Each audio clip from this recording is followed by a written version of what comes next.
آج معاشرے میں غیرت کو ختم کیا جا رہا ہے. کتنے واقعات ہیں. حدیث سنیے، اذا لم یغر الرجل فہو منکوس القلب. موضوع فرماتے ہیں اگر مرد میں غیرت نہ ہو اس کا دل الٹا ہے. پیالے کا تصور کیجئے، پیالے کو الٹا کیجئے کہ جب پیالہ الٹا ہوتا ہے نا تو کیا ہوتا ہے؟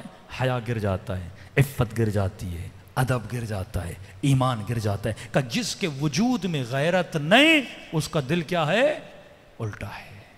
امیر المومنین کو پتا چلا کہ کچھ جوان ہیں جو خواتین کو تنگ کر رہے ہیں. سخت ترین سزا دی امیر المومنین ان لوگوں کو. فرمایا نگاہ شہوت سہم من سہام الشیطان. اے جوان خبردار رہنا، یہ شہوت کی نگاہ یہ بھی بے غیرتی ہے. جو اپنے لیے پسند کرو وہ دوسرے کے لیے پسند کرو. جب تو نہیں چاہتا کہ تیرے ناموس کو کوئی دیکھے تو کسی کے ناموس کو کیوں دیکھتا ہے؟ یک طرفہ غیرت فاسقانہ غیرت ہے، دو طرفہ غیرت علوی غیرت ہے. فرمایا اگر غیور ہے تو نہ کسی کے ناموس کو دیکھو، پھر خدا تیرے ناموس کو بھی بچائے گا. کتنی خوبصورتی سے پروردگار عالم نے قرآن میں واقعات بیان کیے. حضرت یوسف کا واقعہ، حالانکہ بعض علماء فرماتے ہیں جوان بچیوں کے لیے واقعہ پڑھنا مکروہ ہے، کنواری بچیاں، اتنا اسلام تاکید کرتا ہے. لیکن اس واقعے کو کس خوبصورتی سے اور عفت سے خدا نے بیان کیا ہے. یوسف کے واقعے کو حضرت یوسف فرماتے ربی سجن احب الی، خدا جیل زیادہ محبوب ہے تیری مخالفت. زندان میں چلا جاؤں پر شہوت اور شیطان کے جھانسے میں آنا میں پسند نہیں کرتا. جوان ہے حضرت یوسف. یہ نہیں کہ صرف زلیخا نے، مصر کی عورتیں کس طریقے سے حضرت یوسف کو گمراہ کرتی تھیں اور اللہ نے کس عفت کے ساتھ واقعہ بیان. جناب شعیب کی بیٹیوں کا واقعہ، حضرت موسیٰ جا رہے ہیں، خواتین آگے چل رہی ہیں، کیا فرماتے حضرت موسیٰ منع ہے کبھی بھی عورت کے پیچھے نہ چلا کرو، گمراہ ہو جاؤ گے. فوراً کہتے ہیں میں آگے جاتا ہوں آپ پیچھے رہیے. عفت حضرت موسیٰ. فرماتی آپ کو راستے کا پتہ نہیں، کہتی مجھے اشارہ دے دینا، کنکر پھینک دینا کہ رائٹ جانا ہے یا لیفٹ جانا ہے، میں خود جاتا ہوں. یہ عفت. حضرت ابراہیم جس کو لقب خلیل ملا، کب ملا لقب خلیل؟ معصومہ فرماتے ہیں ایک مرتبہ ابراہیم گھر کے اندر گئے، گھر کے صحن میں کیا دیکھا ابراہیم نے؟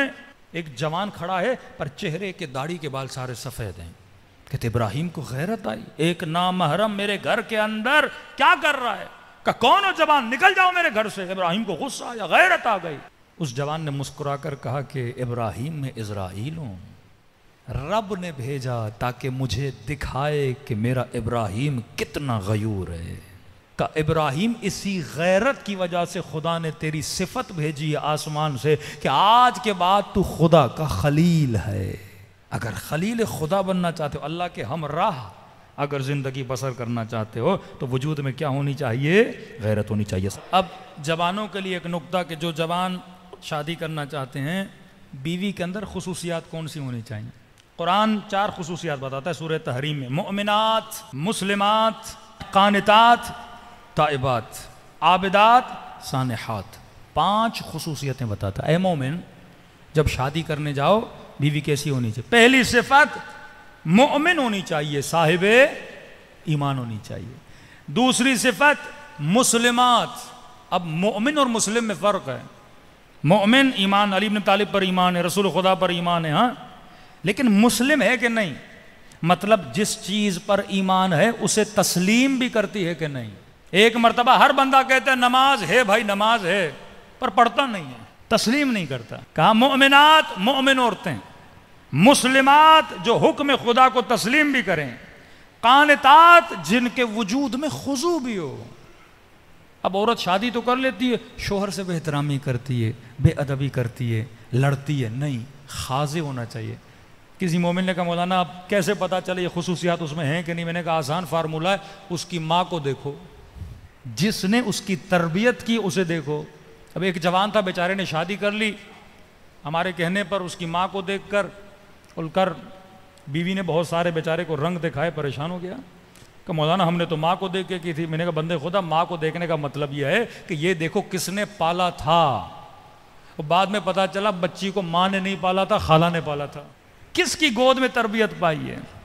ماں کا مطلب یہ ہے کہاں پہ اس بچی نے تربیت پائی ہے، پالنے والا کون ہے؟ کیونکہ اس کے اندر پالنے والے کی صفات پائی جاتی ہیں. علی کو مصطفیٰ نے پالا تھا، مصطفیٰ کو ابو طالب نے پالا تھا. پالنے والے کی صفات اس کے اندر ہوتی ہیں. آسان، یعنی آپ کو شارٹ کٹ بتا رہا ہوں جب جوان رشتے کے لیے جائیں. پہلی صفت مسلم، دوسری صفت مؤمن، تیسری صفت قانت، مطلب خاضع بھی ہو. خواتین کے لیے پڑھ رہا ہوں. ایک خاتون ہے رسول خدا کے پاس، یا رسول اللہ مردوں کے لیے اتنی نعمتیں، کہ کتنی نعمتیں تمہارے لیے بھی ہیں. یا رسول اللہ آپ اتنے فضائل پڑھتے ہیں مجاہدوں کے، شہید کا یہ رتبہ، شہید کا وہ رتبہ، شہید کا اتنا بڑا درجہ، قیامت میں شہید کو اتنے ملائک ریسیو کرنے آئیں گے. یا رسول اللہ ہمارے اوپر تو جہاد واجب ہے ہی نہیں، ہم تو شہید ہوں گی نہیں. جب شہید نہیں ہوں گی تو یہ کیسا انصاف ہے، اللہ نے ہمیں محروم کیا. کہا ان کا جہاد اور ہے، تیرا جہاد اور ہے. میدان جنگ میں جا کر لڑنا یہ مرد کا جہاد ہے. اور فرمایا گھر کے اندر لڑنا نہیں، گھر کے اندر صبر کرنا یہ عورت کا جہاد ہے. آج الٹا ہے، وہ لڑکے جہاد کرتی ہیں. صبر کرنا، شوہر بدتمیز ہے، بھئی یہی تو تیرا جہاد ہے، صبر کر. مرد میدان جنگ میں تیر کھاتا ہے، گولیاں کھاتا ہے، بدن کٹتا ہے. تیری بھی شادی ہوتی ہے، کبھی نند کی باتیں سننی پڑتی ہیں، کبھی سانس کی سننی پڑتی ہیں، کبھی اس مرد کی بد اخلاقی سننی پڑتی ہے. صبر، یہی تو تیر ہے نا جو تیری طرف آ رہے ہیں. ان کو تیر سمجھ کے اپنے وجود پہ لو اور کہو خدا میں کیا کر رہی ہوں، صبر کر رہی ہوں. پھر سیدہ فرماتی جب مر جائے گی اسے شہید کا رتبہ دیا جائے گا. عورت کا جہاد شوہرداری، بہترین شوہرداری کرے گی، صبر کرے گی، بیٹی کو صبر سکھائے گی. لیکن اگر یہی ماں شوہر کو گالیاں دے اور بیٹی سنے اور یہ بیٹی بڑی ہو جائے اور جب شوہر کے گھر جائے گی وہ بھی وہی کام کرے گی نا جو ماں نے کیے تھے. یہ تیرا جہاد ہے. اب یہ نہیں کہ مرد بولے تیرا جہاد ہے تو لے تیر میں دے رہا ہوں تجھے، ایسا بھی نہیں ہے. عورت کا کام ہے صبر کرنا، اور صابرہ بیوی خدا تجھے دے تو تیرا کام ہے شکر کرنا. تو پہلی صفت مؤمن، دوسری صفت مسلم، تیسری صفت قانت خاضع، چوتھی صفت تائبات، اہل توبہ ہو. اہل توبہ کا مطلب جو غلطی کرے اسے غلطی کا احساس ہو. ضدی عورت سے شادی نہ کرنا جو اٹک جائے. ہاں غلطی کی ہے بندہ، غلطی پہ صبر کرے. عابدات، جو اللہ کی عابدہ عورت ہو، نمازی ہو، متقی ہو، پرہیزگار ہو، اہل مصلی ہو، اہل ذکر پروردگار عالم ہو. کیونکہ شکم میں 9 مہینہ اس نے ایک بچے کو پالنا ہے. اب شکم میں بچہ ہے، اگر یہ عابد نہیں ہوگی، عبادت نہیں کرے گی، بچے پہ اثر کیسے پڑے گا؟ تاریخ انسانیت کا، آج کے زمانے کا سب سے چھوٹا حافظ قرآن محمد حسین طباطبائی، جس نے 4 سال میں پورا قرآن حفظ کیا. تو یہ کمال کس کا تھا؟ محمد حسین طباطبائی کا نہیں تھا، یہ اس کی ماں کا کمال تھا. لوگوں نے کہا بچہ پڑھنا نہیں جانتا، حافظ قرآن کیسے بنا؟ کہ جب یہ میری شکم میں ہوتا تھا یا میں قرآن پڑھتی تھی یا میں قرآن سنتی تھی.